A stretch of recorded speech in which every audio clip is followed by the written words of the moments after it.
What's up, guys? Here we are back again. The whole planet has shut down. It's about to turn into Mad Max 2 The Road Warrior. You know, I was always told that the apocalypse was gonna have a lot more muscle car racing and fights to the death with chains. And I've seen neither. They fucking lied to us, man. Fucking lied to us. And so it can't go anywhere, can't do anything. It's the perfect time to go through all these movies that I have in here and find something. And there's no way I'm going to find something bad out of all of these. The one that I pull isn't going to be terrible, right? Right? Well, I pulled Barb Wire with Pamela Anderson. Pamela Anderson Lee. This is when she was married to Tommy Lee from Motley Crue. So she was Pamela Anderson Lee, not Pamela Anderson. Oh, god damn it. So Barb Wire is based on a Dark Horse Comics character.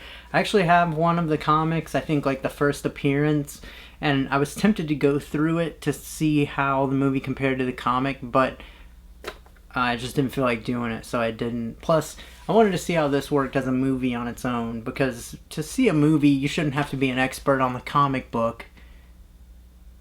You should be able to just enjoy the movie. So our story here is that we're in the future of 2017. Can you imagine what it's going to be like in 2017? Insane. So the world has been ravaged by a second American Civil War. And now this place called Steel Harbor is the last free city in America. But there are cops and stuff, so I don't see how it's free. It's, I guess, free in the sense that it hasn't been, like, it's an unoccupied territory. It's not occupied by the Nazis. The bad guys in this movie are basically the Nazis. We'll get there. But it's not a prison like how Escape from New York is, but it's played up kind of the same way. It's really just Casablanca. It's the movie Casablanca. It's the one unoccupied territory in Europe that's not occupied by the Nazis, where people run to not get arrested by the Nazis. That's what Steel Harbor is, except it's the future of 2017. So our main gal, we meet her name is Barb Wire, Pamela Anderson Lee. She is a professional mercenary / stripper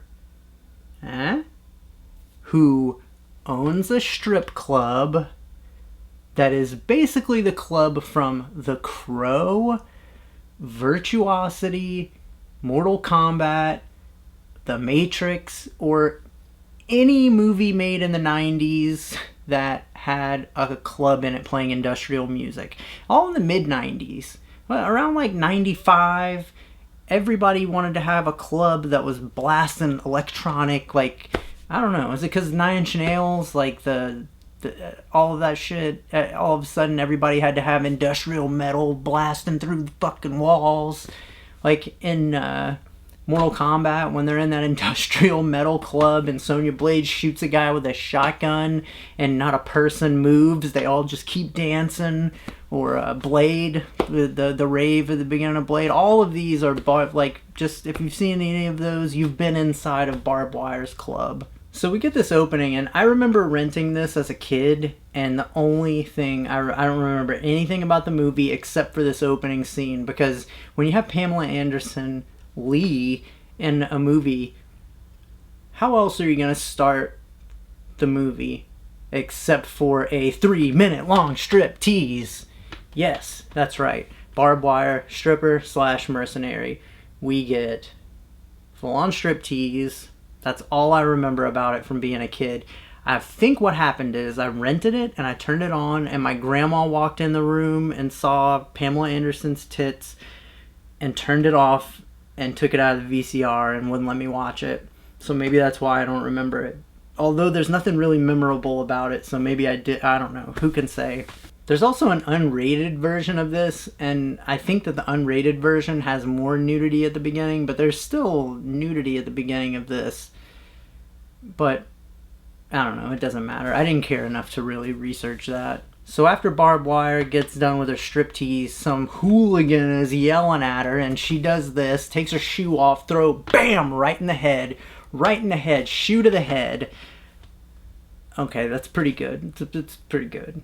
Then we get our next death with this cigarette poison dart bit. The old cigarette poison dart gets him every time. So I guess the whole thing here is that she's posing as a stripper to get to this guy she can kill with the cigarette dart, blow dart, and save this girl. But I don't think she's posing as a stripper because she owns a strip club and all these people know who she is. So I don't understand why she didn't just go in and kill. I don't know. It's a lot of this doesn't make sense. So let's just not think too much about it. So she saves this girl and brings her back to her family, and the family's like, oh yeah, we couldn't come up with all your money. And she's like, well, maybe I'll kill your daughter.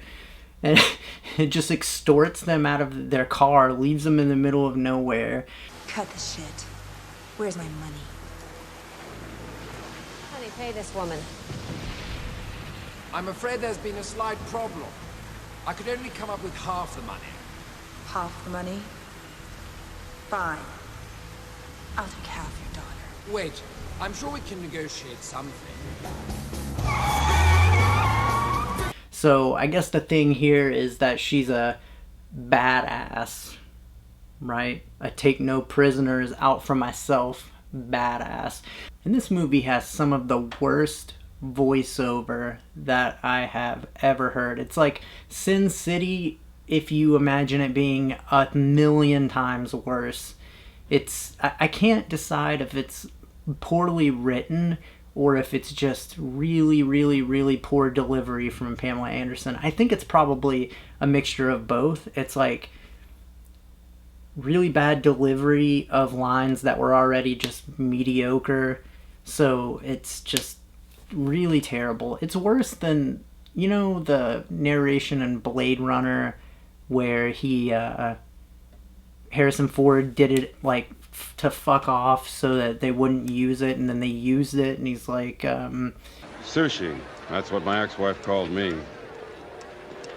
Cold fish. cold sushi. That was what my wife called me. Yeah, it's worse than that. The year was 2017, the worst year of my life. There was only one free city, and that's where I'd lived for 3 years. Port Steele Harbor. What a shithole. And the real problem is that it goes in and out. It's not consistent. So, like, it's not a thing where there's narration at the beginning and narration at the end to bookend the story, you know. It's just kind of peppered all throughout, and it's inconsistent. And that, plus how bad it is, just really makes it annoying. Like, just take the fucking... Just get rid of it. So then we meet Mr. Bad Guy here, and he's torturing some woman who has some weird face mask on, and I guess he's like pumping electrical voltage through her face with this mask. But hey, I mean, remember the 90s? Every mid-90s sci-fi movie looked like this. Hackers, Johnny Mnemonic, Demolition Man, Virtuosity, Strange Days, they all had this room full of future tech, and they had the Industrial Metal Club. They're all the same movie. The mid-90s was just one movie, and it was bad. Then we get this really cool thing. It's like touchscreen death, where he just starts rubbing the screen to kill her. It's kind of like Fruit Ninja, except with like a woman's brain. You just scramble her brain up. That's pretty cool. And this evil bad guy, he just keeps calling everybody citizen. I guess his thing is he's supposed to be like a stormtrooper of death. He's like Mr. Nazi.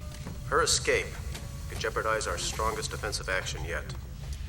Fully aware of that, citizen. But every time he calls somebody a citizen, it just reminds me of Starship Troopers. You remember how they're always like, citizenship. And we get Udo Kier in here playing the exact same role that he played in Johnny Mnemonic, which was, I think, the same year, also 95. He's a bald guy named Curly. Ha ha ha ha ha ha ha ha. Get it? Bald guy named Curly. Like hair. It's like they named him like he's got a bunch of hair and it's curly, but in reality he don't got no hair. Hilarious. So Barb Wire strip club industrial metal bar is failing, and so she goes out to make some money doing mercenary type of shit. There's this guy from Darkman, remember the guy from Darkman that Liam Neeson has to pretend to be to get in the bad guy's shit? And she uses him to get in this building and blow up a wall and kidnap some random dude. There's a big gunfight, lots of gunfights in this. But she gets this dude, hands him over to Clint Howard, who is always great. Listen carefully. If Cordy escapes, I will personally rip your heart out of your ass. Tough guy. So the whole thing with this bad guy is, this is like the whole story of the movie, I guess, is that he's trying to find this scientist woman who is with the resistance, and she used to work for the Nazi people, and she escaped with some kind of WikiLeaks information about how the government's going to use a virus to eradicate the free peoples. That sound familiar? A virus to eradicate the people? Relevance. Social relevance. So the scientist is here in Steel City to get some contact lenses so that she can use them to beat a retina scan to get into Canada. There's some magic contact lenses going to change her identity. And so she's going to get to Canada and dump all the WikiLeaks info. The guy that Barb Wire brought to Clint Howard earlier, he had the contact lenses. But Clint Howard cut this motherfucker's eyes out. Cut him right the fuck out. And he took him. He took him. Cut him out, took him. So then the Nazi dudes trash her bar and she ends up with the contacts. The Nazis kill Barb Wire's brother, who is blind and a resistance sympathizer. He was, I think this is that guy from Idle Hands and a couple things. So Barb Wire's thing is that she's the only out for herself, but she also cares about her brother. But she used to care about the resistance, but not anymore. I don't know. They try to add a lot of complexity in here, but really they show the brother like 2 times and then he's dead, so there's no reason to really give a shit about him at all. So we'll just skip right over him. So now she's gonna go sell the contact lenses for herself instead of giving them to the resistance people, because she's gonna make some money for herself, because fuck everybody else, which is good for her. So then there's a double cross with the guy she's gonna sell it to, this big guy who lives inside of a fucking, I don't even know what that is, some sort of crane, like heavy construction equipment. He gets comically blown up with a grenade. Gets him every time. Then there's a chase with a bunch of explosions. It's just getting real boring by this point. Like, I wanted to turn it off, but I was already, like, almost at the end. But, I don't know, it was really lagging. And then the whole thing culminates in this hand-to-hand fight on a crane that's really boring. This is just like my favorite song! I got you, babe! Don't call me babe.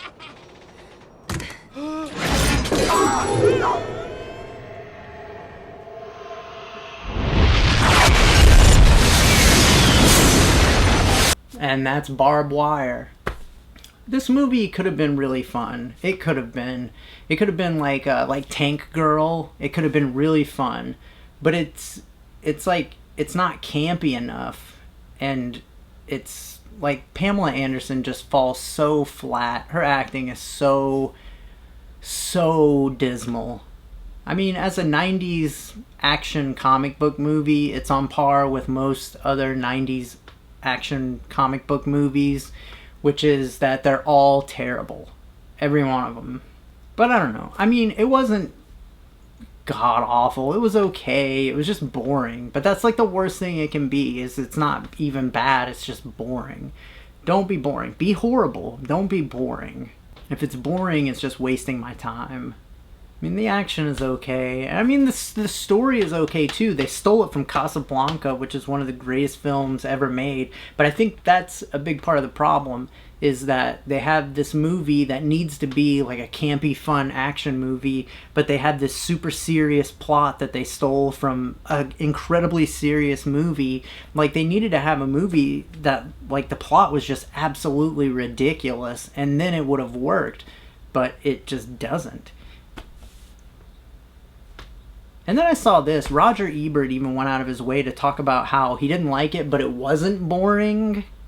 Barb Wire is not a good movie, but it's not a boring one. And in the annals of trash classics, I think it's eventually going to rank pretty high. Not with me. There's a high energy level. They work very hard in this movie. They have a lot of action. They have a lot of stunts, Roger. Well, yes, they do. I said they have a lot of stunts. I found none of them entertaining.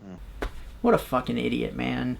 Gene Siskel said it was boring, and then Ebert argued with him. Fucking stupid, man. Well, that's Barb Wire. I don't know if I'd recommend watching it. It's pretty boring. I'd probably skip it and watch 1990 Captain America instead. Or Tank Girl. Just watch Tank Girl. Tank Girl is a great one.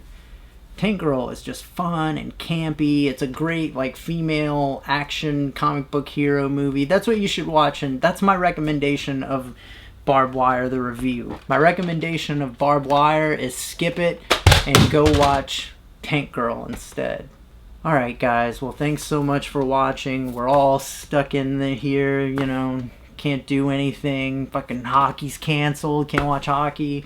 Very upset about that. Supposed to be Stanley Cup playoff time right now, and there's no playoffs.